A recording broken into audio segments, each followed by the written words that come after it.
Hello नमस्ते साथीहरू, तपाईहरुलाई हार्दिक स्वागत गर्दैछु। तपाईं अहिले हेर्दै हुनुहुन्छ प्रदीप कुमारलाई। अहिले कुरा कहाँ थियो? लास्टै टेन्सनमा छ कि हाम्रो तराई क्षेत्रको मान्छेहरू।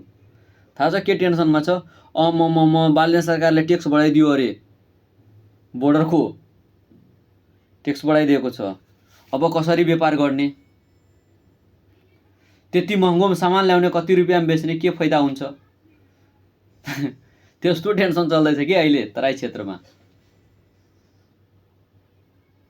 यो पनि कुरा सही हो, व्यापारीले त मर्ने भो।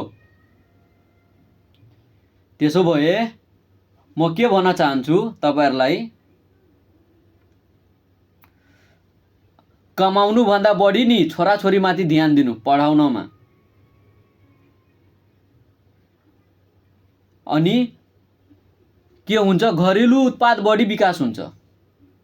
अहिले हेर्नु, एउटा सानो मोबाइल किन्नको लागि अरु देशबाट किन्नु पर्छ नेपाल सरकारलाई। एउटा राम्रो दबाई मंगायो भने अरु देशबाट किनेर ल्याउनु पर्छ।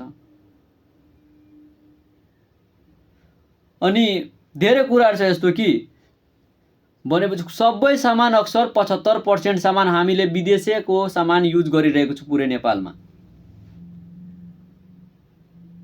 तराईको मान्छे त पुरै सकिन भइहालेको छ, हो कि हैन? विदेशको सामान युज गर्न। यो कहावत मात्रै हो कि नेपाली मेहनती हुन्छ, तर यो कहावत कसैले भन्दैन कि नेपाली कोढिया पनि हुन्छ, आफ्नो घरेलु उत्पाद गर्न चाहदैन।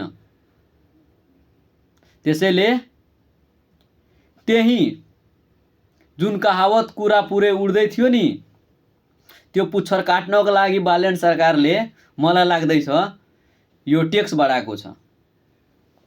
अब तपाईहरु के सोच्नुहुन्छ मलाई कमेन्ट गर्नु। अब अर्को पोइन्ट के छ?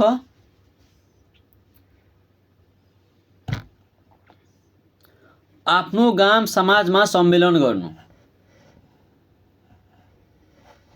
किनभने अक्सर म हेर्दैछु समाजमा एक अर्कालाई खुट्टा तान्दै बस्छ। अहिले नै सिम्पल कुरा गरौँ न, टिकटकको दुनियाँमा तपाईले कुनै कुराको पोस्ट गर्दाखेरि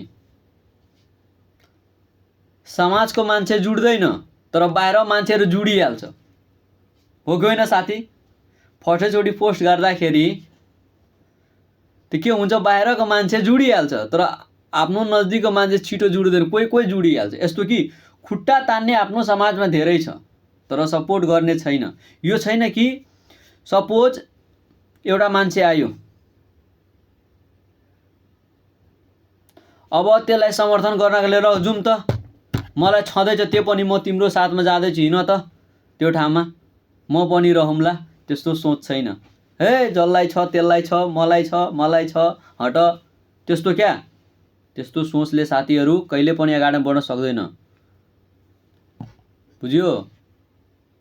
त my dear student, be careful. Thank you.